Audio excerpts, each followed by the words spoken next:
Once upon a time, in a small village surrounded by lush green hills, there lived a young girl named Neka. She was the only child of her parents, and they didn't have much. Her father was a kind man who worked hard, but life was difficult for their little family. When he suddenly fell sick and died, Neka and her mother, Mama Neka, were left alone. Mama Neka had to work even harder, farming all day to put food on their table. One morning, Neka and her mother woke up to a terrible sight. All their crops were shriveled up and dry as if a curse had fallen upon them overnight. Not a single yam, corn, or vegetable was left fresh. Mama Neka dropped to her knees and cried, and Neka felt her heart tighten with worry. With no crops to sell or eat, they had no choice but to work on other villagers' farms just to get food for the day. Day after day, Neka saw her mother working herself to exhaustion, her hands rough and her back bent from the work. Neka made a promise to herself: she would never live a life like this. She vowed never to marry a poor man and to seek a future where she could leave this life of hunger and suffering behind. As the years passed, many young men in the village came to ask for Neka's hand in marriage, but she turned them all away. "No," she would say. "I will not marry a poor man." The villagers began to whisper about her, saying she was too proud. But Neka didn't care. She wanted more for herself and her mother. Then, one day, everything changed. The prince of a faraway kingdom came to visit her village. He was tall, handsome, and kind, and he quickly took a liking to Neka. To everyone's surprise, he asked Neka to be his bride, and Neka was overjoyed. She finally had the chance to live the life she had always dreamed of. After a beautiful wedding, Neka moved into the grand palace, and soon, she found herself expecting a baby. But when she gave birth, something strange happened. She held her baby close and fell asleep, happy and content. But the next morning, when she awoke, the baby was gone. She searched everywhere, but it was as if the baby had vanished into thin air. Later that day, Neka felt a strange sensation in her belly again. To her surprise, she was pregnant once more, and by nightfall, she had given birth to the same baby she had lost. Neka was confused and frightened, but she kept it to herself, hoping it was only a bad dream. But the same thing happened the next night, and the night after that.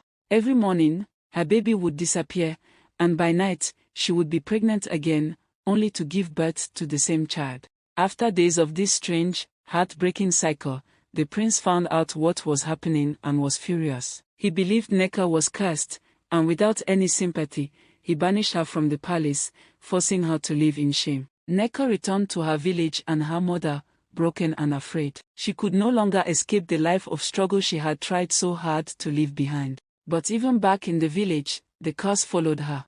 Every day, she grew pregnant and gave birth, only to find her baby missing each morning. As days turned into weeks, Neka was exhausted, her spirit growing weaker with each strange cycle. She knew she had to find someone who could help her. Desperate to break free from her torment, Neka journeyed to the village elder, Papa Udo, a man known for his wisdom and knowledge of ancient tales. When she arrived at his small hut, her hands trembling, she poured out her story: the endless births, the missing babies, the shame, and the prince's harsh punishment. Papa Udo listened carefully, his face etched with concern.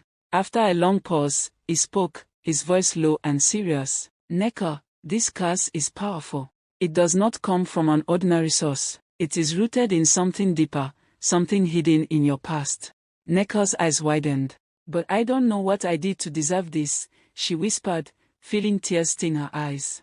Papa Udo nodded slowly, his gaze thoughtful. "Perhaps it is not what you did, but what was done long before you. Curses like this often follow bloodlines, punishing the innocent for the sins of those who came before. We must find the source if we are to lift it."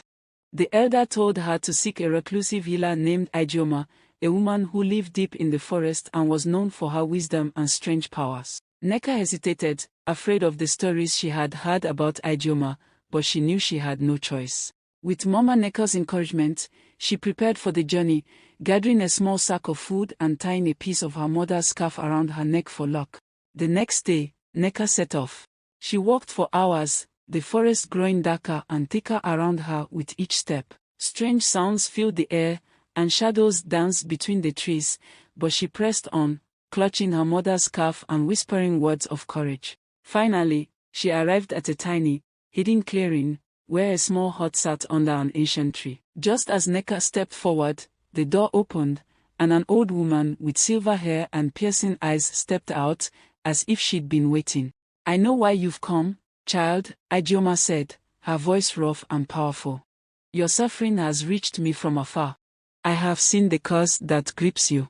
Ijeoma invited Nneka inside, and in the dim light of the hut, she took Nneka's hands and looked into her eyes. "There is a spirit at work here," she said. "A spirit bound to your family by an old betrayal." Nneka shivered, barely daring to breathe. "How do I stop it?" Ijeoma leaned in, her face serious. "To break this curse, you must face the spirit itself. It haunts the place of your ancestors, a hidden cave on the other side of the forest. There, you will find a small, stone altar. Lay an offering on it, and the spirit will appear. But be warned, the spirit will not show mercy. You must convince it to forgive the past." Nneka nodded, determined to do whatever it took. She left the healer's hut and made her way toward the cave, braving the dark forest once more. She could feel something strange guiding her steps, an energy pulling her forward. After what felt like hours, she finally reached the entrance of a cave hidden behind thick vines.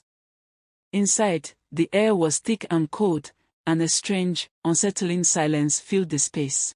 At the center of the cave was the stone altar Ijeoma had described. Nneka placed a piece of her mother's scarf on it, whispering a silent prayer for strength. As she stepped back, a cold wind swept through the cave, and a dark, shadowy figure appeared before her.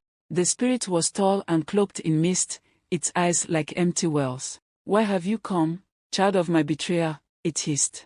Nneka's heart pounded, but she stood her ground. "I have come to ask for your forgiveness," she said, her voice steady. "My mother and I have suffered because of this curse. Please, if there is any way to end it, show me mercy." The spirit laughed, a hollow, echoing sound. "Mercy? Your family showed me no mercy when they took what was mine. For generations, I have waited, feeding on the pain of each child born. Why should I forgive?" Nneka's eyes filled with tears, but she lifted her head. "If my ancestors hurt you, I am sorry.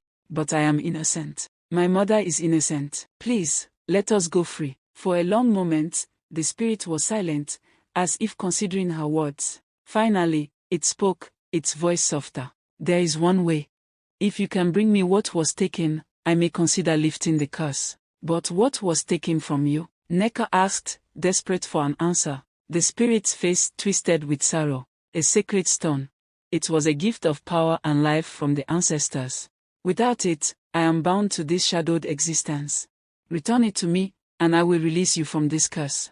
Nneka knew this task wouldn't be easy. She thanked the spirit and promised to return, her mind racing with the new challenge ahead. She would need courage and wisdom, and perhaps a few allies, to find this sacred stone and end her family's suffering once and for all. Nneka left the cave with a mixture of hope and dread. She had a mission now, but she didn't know where to begin. Where would she find the sacred stone? And how could she, a poor girl from a small village, hope to retrieve something so powerful? When she returned to her village, she went straight to her mother and told her everything that had happened. Mama Nneka listened, her eyes wide with fear and awe. "My daughter, this is no small task," she whispered, placing a hand on Nneka's shoulder. "But I believe in you, and you are not alone. Let us seek the help of those who might know our family's past." Together, they visited the village elders, asking them about the history of their family. The elders exchanged worried glances but soon began sharing the story, speaking of secrets that had long been hidden. Years ago, before Nneka's mother was born, one of their ancestors, a greedy chief named Izobi, stole a precious stone from a sacred shrine in the neighboring kingdom. This stone was said to bring life to the land and protect the people from harm. But in Izobi's hands, the stone became a curse. It was hidden away and lost to history, with generations of their family suffering because of his greed. Hearing this, Nneka felt both anger and sorrow. It was unfair that she and her mother had to pay for the sins of someone they had never known. But she also felt a new resolve. She would right this ancient wrong, no matter what it took. That night, Nneka returned to Papa Udo's hut and asked him for guidance. "Do you know where the stone might be hidden?" she asked, her voice barely above a whisper. Papa Odo stroked his beard thoughtfully. There is an old legend that speaks of a place called the River of Lost Shadows. It lies deep within the jungle, past the boundary of our lands. Many believe that powerful objects, especially those tied to curses, are hidden there. But be warned, Nneka, no one who has gone to the River of Lost Shadows has ever returned. Nneka felt a shiver run down her spine, but she took a deep breath and nodded. She had come this far and knew she couldn't turn back now. The next morning, with her mother's blessing and a small pouch of food, Nneka set off once more. She journeyed through the forest, deeper than she had ever dared, until she reached the thick, mist-covered jungle where the trees grew so tall that their tops were lost in shadow. She could feel unseen eyes watching her, hear whispers from deep within the trees, and strange creatures rustling in the undergrowth. After days of travel, she finally reached the River of Lost Shadows. The river was unlike anything she had ever seen. The water was dark and almost mirror-like, reflecting not the sky, but strange, ghostly images of places far away. She could see her village in the reflection, her mother waiting at their small hut, looking out into the distance with worry. Just as she prepared to wade in, a figure emerged from the mist along the riverbank. It was a young man dressed in old, tattered robes, his face pale and his eyes distant. "You seek the cursed stone, don't you?" he asked in a voice that seemed to come from another time. Nneka nodded, her heart racing. "Yes. I must end the curse on my family." The young man sighed, his gaze fixed on the water. "I am Adana's son," he said softly. "She was one of your ancestors, cursed alongside Isobi, her husband. She wandered the River of Lost Shadows for eternity, hoping to find redemption, but she never did. She entrusted me to guard this place and to protect those who dare to seek the stone." He raised his hand, and from the shadows of the riverbank, he pulled out a small, glowing stone. It was beautiful, shimmering with a faint blue light that seemed to pulse like a heartbeat. Nneka felt a pull toward it, as if the stone were calling to her. "But be warned," the young man continued, his voice heavy. "Once you take this stone, you will be bound to it. You must bring it back to the spirit and place it at the altar before the sun sets tomorrow, but the curse will grow stronger. If you fail, the curse will consume you, and you will wander these shadows forever." Nneka swallowed hard, nodding. She took the stone from his hand, feeling its cool, heavy weight. She thanked him, and with one last look at the River of Lost Shadows, she turned and began the long journey back to the cave. As she traveled, the forest seemed darker, and the air grew colder, as if the shadows were trying to pull her back. She could hear whispers echoing around her, voices of long-lost souls, urging her to turn around, to return to the river. But Nneka held the stone tightly and pushed forward. When she finally reached the cave, the sun was dipping low in the sky, casting long shadows over the land. She rushed to the altar and placed the stone upon it. She felt the air grow still as the spirit emerged once more, its hollow eyes fixed on the stone. "You have brought it back," the spirit said, its voice filled with an eerie calm. "You have done what none before you could." Nneka held her breath, waiting for the spirit to lift the curse. But instead, the spirit's eyes darkened, and its voice grew colder. "But I have waited too long in the shadows. Now that I am free, I want more." A chill ran down Nneka's spine. She realized, too late, that freeing the spirit had awakened something darker than she'd ever imagined. As the spirit's form grew darker, shifting and expanding to fill the cave, Nneka's heart raced. She had come so far, faced so much, and now it seemed she had released an even greater danger. "You were supposed to lift the curse," Nneka said, her voice trembling. "I returned the stone, just like you asked." The spirit let out a hollow, echoing laugh. "Yes, but I did not promise freedom without a price. For years, I've been trapped in the shadows, bound to the stone. Now, with my strength returned, I can finally be whole again." Its eyes glowed, piercing into Nneka's soul. "But I still need one more thing, the heart of my betrayer's bloodline. Only with it can I fully break free from these shadows." Nneka stepped back, horror dawning on her. You mean, you need my life? The spirit grinned, moving closer, its dark form spreading around her like mist. Just when it seemed she had nowhere left to run, Nneka heard a familiar voice calling her name. It was her mother, Mama Nneka, who had followed her into the forest, determined to help her daughter. Nneka! Mama Nneka cried out, her voice filled with courage. She stepped into the cave, facing the terrifying spirit. If you want a life, take mine. Let my daughter go free. The spirit paused, its gaze shifting to Mama Nneka. Such devotion, it murmured, almost amused. Very well. A mother's heart will serve as well as a daughter's. But Nneka would not allow her mother to sacrifice herself. A sudden burst of courage filled her, and she remembered the stories Papa Udo had told her about spirits. Some spirits were bound by honor to those who could outwit them. She stepped forward, raising her voice. Wait. If you claim to have suffered so much, then I challenge you. Let me face a trial to prove my worth. If I succeed, you release my mother and me from this curse forever. If I fail, you may take me, and you will never be alone again. The spirit's eyes narrowed. A trial. You are bold to make such a request. But very well. I accept your challenge. It waved its misty hand, and the cave around them began to shift and change. In an instant, Nneka found herself standing in a strange, twisted version of her village. The huts were in ruins, crops withered and dry. It was like a nightmare version of her home. At the center of the village stood the spirit, watching her with dark, gleaming eyes. To lift the curse, it said, you must find the 3 hidden relics of your family's past. But you must be quick. The shadows grow stronger with each minute, and if you do not complete this task before the final shadow falls, you will be mine. Without hesitation, Nneka set off, racing through the eerie village. She remembered her family's history, the stories her mother and the elders had shared with her. In the ruins of her own hut, she found the first relic, a woven bracelet that her grandmother had once worn. She clutched it, feeling a sense of strength and love.